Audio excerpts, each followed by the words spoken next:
Rodrigo, lo tengo en línea, vamos a abrir el audio, espero que nos acompañe el internet, la señal. ¿Cómo está ahí, Rodrigo? Bienvenido, hola. Hola, hola, bien, bien, bien. ¿Y ustedes cómo están por allá? Perfecto, está bien. Fuerte y claro se está escuchando. Oye, frío esta mañana, digamos, honestamente, ¿ah? Ya. Bastante helado estuvo hoy día. Está gélida, digamos, la relación política también, ¿ah? Está como que se congeló todo, ¿ah? Las conversaciones, las tratativas, como que, bueno, básicamente la UDI dijo hasta aquí no más hablamos, ¿no es cierto? En la medida que Giorgio Jackson no, siga como a cargo de la cartera, ¿no es cierto?, de desarrollo social. Eh, Ahora, no toda la derecha se sumó, ¿no es cierto? Renovación Nacional ha dicho no, estamos de acuerdo con que nos siga el ministro Jackson, pero no por eso vamos a dejar de conversar. ¿Cuál es el contexto que tú adviertes que se está dando a partir del robo ese, entre comillas, de ese robo? De Aquel aquel robo. robo. Eh, A ver, primero que todo, la situación política todavía no logra estabilizarse después de la elección de mayo, ¿ya? Entonces, todo lo que se empiece a ver a partir de ese momento en adelante tiene relación mayormente con las izquierdas que aún quedan. Eso es lo primero. ya. ¿Ya? ¿Y cuáles fueron las izquierdas que quedaron? Quedó una derecha y una centro derecha bastante bien posicionada en desmedro de un gobierno que quedó bastante debilitado. Mm. O sea, entender todas las claves que están pasando hoy por hoy sin tener ese contexto, obviamente no estaríamos viendo por la película completa. Eso es lo primero. En segundo lugar, hay que también entender que el ministro Giorgio Jackson quizás no se ha caracterizado mucho, ¿cierto?, por cultivar muy buenas amistades. ¿Ya? Hay varias cuentas pendientes para el ministro Giorgio Jackson que no vienen tan solo desde la oposición, Está vienen claro, también ¿no es desde el cierto? oficialismo. Pregúntele a Fidel Espinosa, ¿no? Exactamente, exactamente. Por ende, cualquier cosa que pase en el gobierno, esté Giorgio Jackson o no esté Giorgio Jackson, va a ser sindicado Giorgio Jackson. Pero eso ¿por qué? Porque obviamente su posición está bastante debilitada respecto de los otros interlocutores. Y esa es la razón de fondo, probablemente tal. Cada vez que ocurra algo va a saltar la figura de Giorgio Jackson como un principal culpable, pero obviamente eso más que debilitarlo lo va a posicionar dentro del gobierno porque ningún gobierno va a querer ceder Claramente. ante presiones de la oposición. Sí. Pero también se transforma en un pasivo. ¿Por qué? Porque no le generan mucho rédito. ¿Y en qué sentido? Recordemos que, si no me equivoco, la próxima semana o esta semana debiese estar el ministro Giorgio Jackson publicando los resultados de la CACEN o dando los principales titulares de la CACEN, que viene siendo, por así decirlo, el principal producto estadístico de este ministerio en el segundo semestre. ¿Ya? Entonces, ¿de qué forma va a indicar los resultados o va a dar las conclusiones el ministro Giorgio Jackson si viene fuertemente cuestionado? Y no viene fuertemente cuestionado tan solo por el tema del robo, ¿ya? Porque uno ahí podría inferirle quizá una responsabilidad política de haber viajado sabiendo que estaba el robo, ¿ya? Pero más allá de eso, viene muy cuestionado desde el diseño estructural de implementación del gobierno, el diseño post plebiscito de septiembre, debió quizá haberse ido en marzo, entonces como que se ha ido extendiendo esta agonía que más que favorecer al gobierno perjudica al ministro Giorgio Jackson. Y aquí yo hago la diferencia. No está favoreciendo al gobierno en su permanencia, pero quizás tampoco lo está perjudicando. La única persona que está saliendo trasquilada, por así decirlo, utilizando un término bastante coloquial, es el mismo ministro.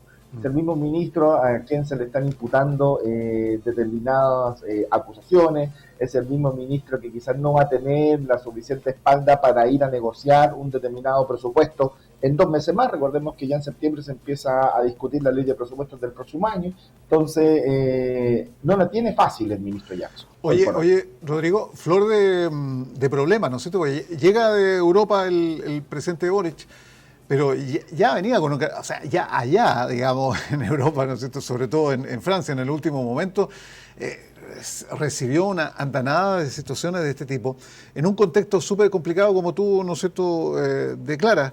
eh, Porque en algún momento esto se va a tener que arreglar de alguna manera.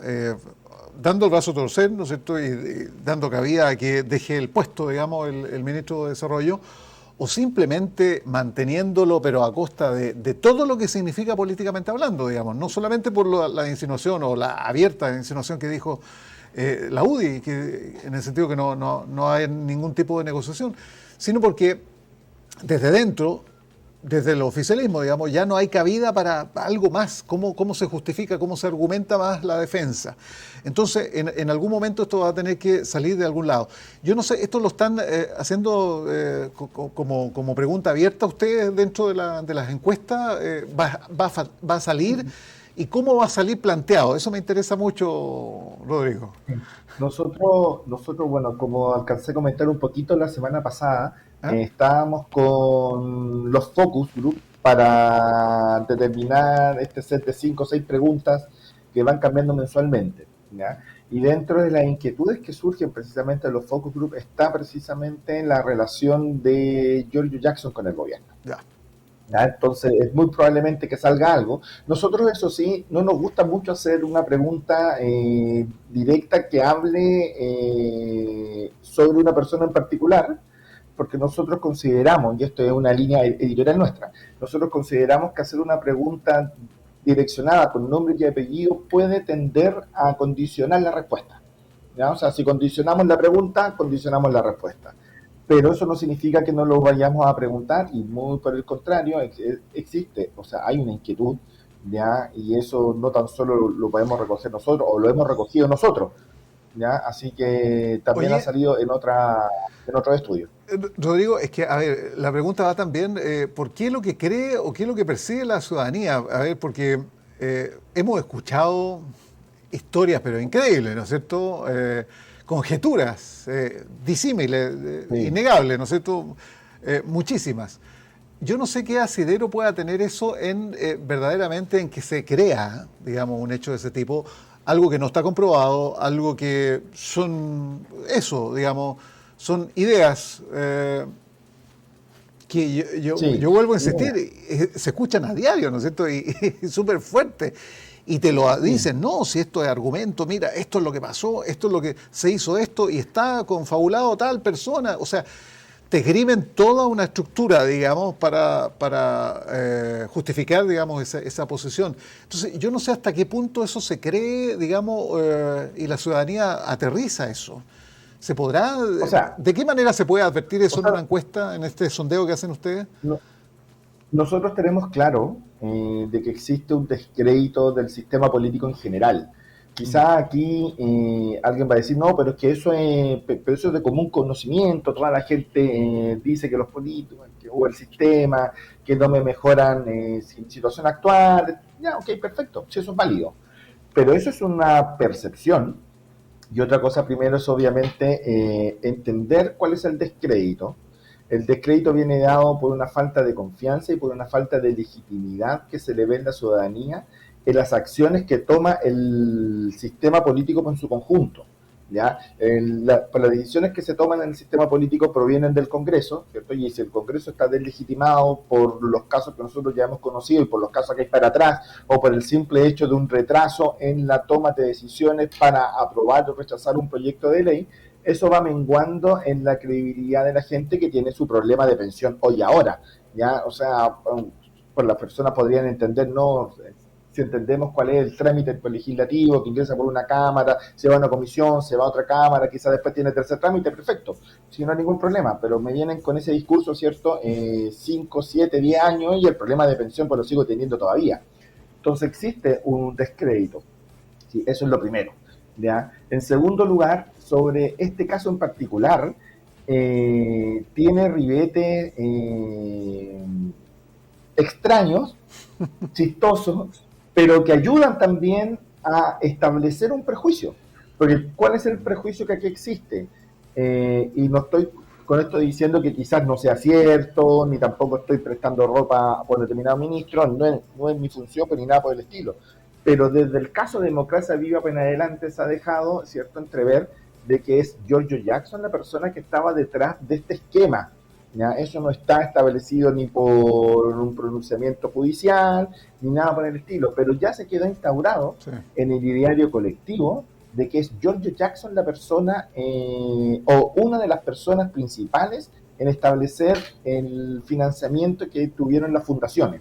Entonces, claro, o sospecha, ¿cierto? Se roban X computadores ya del ministerio de Giorgio y las personas que señala dice que están llamando a nombre de Giorgio. Entonces eso más que hacer el doble chequeo, ¿cierto? Cuando un periodista tiene una determinada información, no lo confirma tan solo con una fuente, lo confirma con dos, con tres, con cuatro fuentes, inclusive para estar 100% seguros de la noticia que tiene que dar.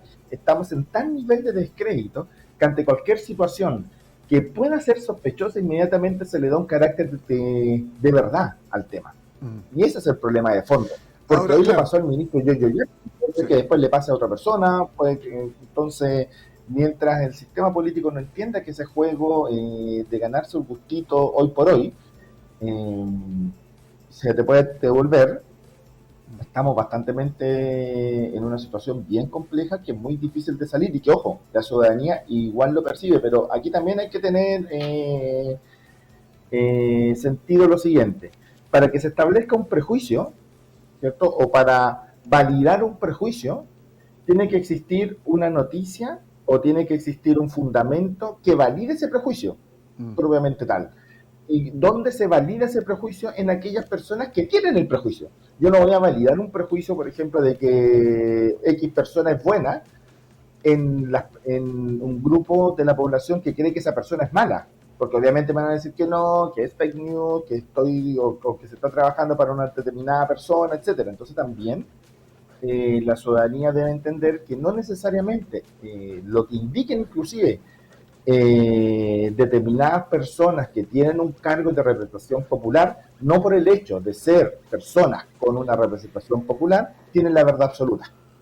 Y eso es súper clave que la ciudadanía también ya empiece a darle un Bueno, sentido. la preocupación es que quedan instaladas algunas cosas, ¿no es cierto? Algunas ideas y eso queda flotando y eso, digamos, no sé si interfiere, pero ahí están, digamos. ¿Ah? Y ahora, quien cree una posición o quien cree la otra, digamos, no va a ser cambiada por toda esta, por todo No, este no, razonamiento, ¿no es cierto? y por ejemplo Sí. sobre este caso en particular, o sea,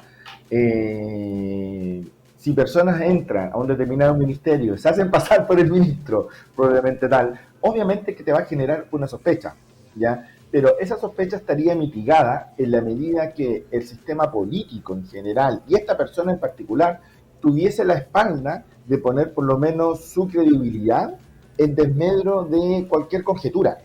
Como eso no ocurre, probablemente tal, se genera el caldo para que precisamente el prejuicio aumente. Y por eso que también es problemático la permanencia del ministro Giorgio Jackson, probablemente tal. ¿Ya? No tanto porque él sea culpable o no, o sea, todo indica que no. Y por ende, eso ha sido desde el día uno hasta ahora. No hay nada que indique lo contrario. Oye, Pero a todo esto la está en caja la... de fuerte no ha resultado a vida, digamos, no ha aparecido, no se No. sabe lo que se sustrajo y para qué se sustrajo. Es O rara la sea, cuestión. ¿Eh? O sea, es Es raro, y raro. uno aquí Bueno, pudiese llegar a pensar, ¿cierto? Y que aquí uno pudiese pensar que el robo de los computadores, más que robo, probablemente tal, era un una señuelo para el robo cortina de humo. para el robo real, Mm. para el robo real, ¿cierto? Que era esta caja fuerte. Es que Generalmente las se cajas fuertes presta cuando para se hilvanar inició, cuestiones también por Rodrigo, ¿eh? Para que estamos con la escena. Esto es exactamente, un guión de exactamente, película. exactamente. Eso. Exacto, exacto. Sí, por eso digo, o sea, todo da para.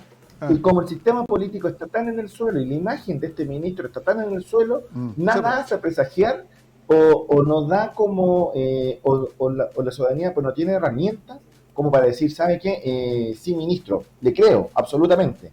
¿Ya? Entonces, ese es el problema de fondo, para la larga. ¿Ya? Ese es el Ya. problema de fondo. O sea, Oye, conversado el tema que todo el mundo ha conversado, digamos, ha sido tema, ¿no es cierto? Tú hay un asado, oye, el robo, que si yo no le creo, si le creo, ya pasó eso. Ahora viene la repercusión en las bolitas que genera políticamente hablando, digamos, este hecho en particular.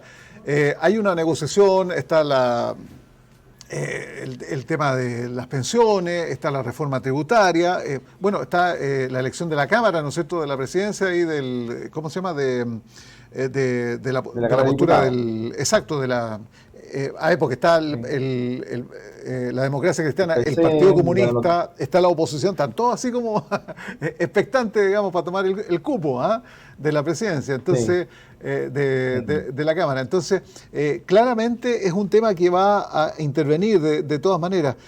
¿Qué va a pasar? ¿Cuánto va a incomodar? ¿Cuánto va a molestar ese hecho, digamos, con estas negociaciones, con estas tratativas, con estos acuerdos, con este entendimiento político, si es que lo hay? ¿A tu juicio, Rodrigo? Sí, a ver, respecto sobre la negociación para el Congreso, por ejemplo, yo no lo veo de tan fácil solución. Es más, existe una posibilidad no menor que la derecha y la centro derecha se haga de la presidencia de la Cámara, tal como lo hizo el diputado Paulsen en el 2020, si mi memoria no me falla, ¿ya? ¿Y esto es por qué? Porque la negociación que se hizo para dirigir la Cámara cuando partía este ciclo parlamentario en marzo del año pasado, daba por sentado que la segunda presidencia iba a ser para el Partido Comunista. Eso fue un acuerdo que tomaron todas las bancadas de oposición. Claro que cuando le tocaba asumir al Partido Comunista la presidencia de la Cámara, recién había perdido el rechazo y la persona que iba a asumir era la imagen del rechazo. Entonces, por autonomacia, obviamente, esa candidatura se caía, pero en ningún caso ese compromiso obviamente deja de estar sobre la mesa. Eso es por un lado. Por otro lado, ¿cierto? Tenemos que la democracia cristiana, uno de los argumentos o una de las cosas por las cuales votó en contra de la acusación del ministro Ávila fue precisamente porque existía una negociación para que fuera alguien de sus filas quien tomara la presidencia, ¿ya? Entonces ahí tenemos primero un conflicto dentro del oficialismo más la DC, por así decirlo. Entonces, mientras ellos no logren resolver este problema, la DC, dos soluciones, ¿cierto? O lo resuelve por acá, o se va con la derecha, con la centro derecha para formar mesa. Pero hace 2 semanas atrás, la democracia cristiana fue un factor clave para tirar por tierra, ¿cierto? O para eliminar la acusación constitucional, por ende tampoco estaría siendo muy bien recibida por el otro sector. Por eso digo, o sea, existe una división en el oficialismo que pudiese generar que la derecha vuelva a tener la presidencia de la Cámara tal cual como dijo Paulsen, pero eso está obviamente por negociación y como dicen los periodistas, es una noticia para el desarrollo. Oye, y sería súper complejo, digamos, para el gobierno, en el entendido de los 50 años, viene, ¿no es cierto?, toda la etapa de septiembre.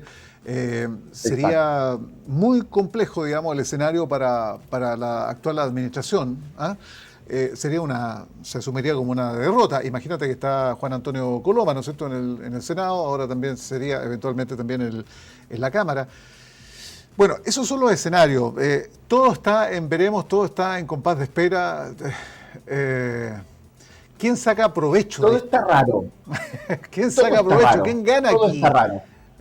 ¿Quién gana? Hoy por hoy, los que están o los que tienen la mayor posibilidad de capitalizar este escenario son precisamente aquellos partidos que pueden esgrimir determinadas banderas de lucha. Por ejemplo, bandera contra la corrupción, bandera contra la inseguridad ciudadana, etcétera. A pesar de todo este río revuelto, ¿cierto? Yo me atrevería a señalar que hoy por hoy el que está mejor paradito de los partidos políticos o el que puede capitalizar de mejor forma todo esto vendría siendo el Partido Republicano. Suena absolutamente contraintuitivo, ¿ya? Pero ¿por qué lo digo? Porque el oficialismo probablemente tal... Y que no ha tomado mucha participación en este hecho puntual, ¿eh? Exactamente. Se ha mantenido al margen.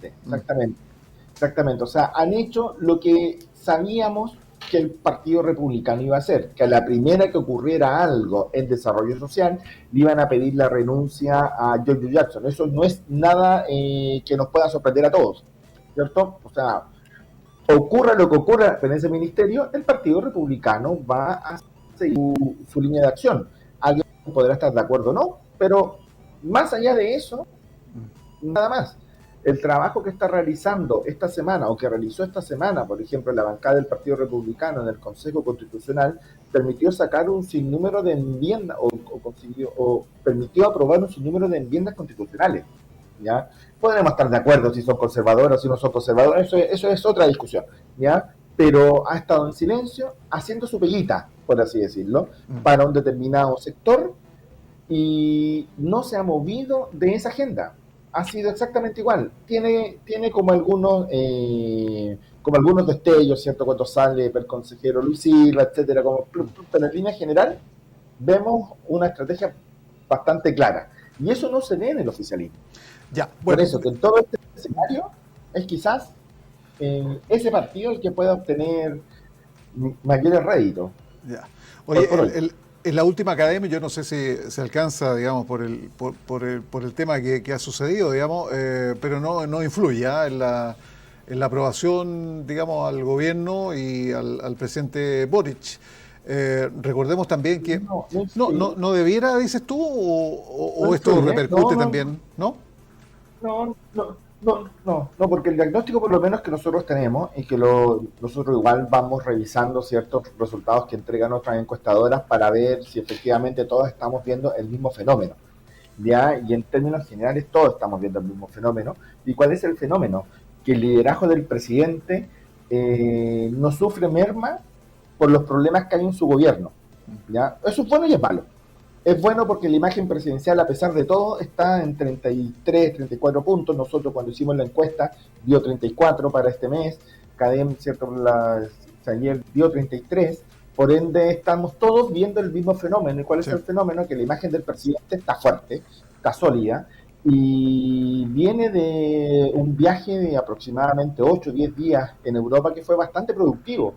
Este viaje se habló de litio, este viaje se habló de hidrógeno verde, el viaje habló de CELAC, volvió a establecer quizás en la única línea en donde el presidente Gabriel Boric no ha tenido estas famosas volteretas que todos dicen, es el tema de Ucrania y de derechos humanos. Ha tenido siempre la misma línea, y eso es una línea en política exterior.